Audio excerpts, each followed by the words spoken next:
Welcome, today in front of me OPPO Reno8 Lite, and I'll show you how to activate quick launch on this device. So let's just first open the settings application, and after that scroll down to the special features. Then you'll see here the quick launch section. Tap here once, and to activate it you should click here once on the switcher.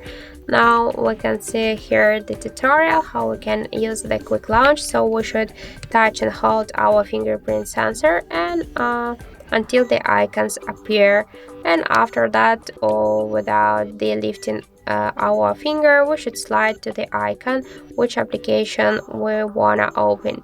So let's just try it now.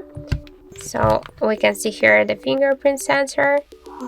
Okay, once again just hold it, and now we can see here the quick launch. For example, we can use now the Facebook app. So click here to continue, and now we can use the Facebook application. After that, if you wanna open the another just application, for example, we can open here the assistant. We can see that this is assistant successfully activated. So that's it. That's how to activate quick launch on our OPPO Reno8 Lite. Thank you for watching, and if you find this video helpful, don't forget to leave a like, comment, and to subscribe our channel.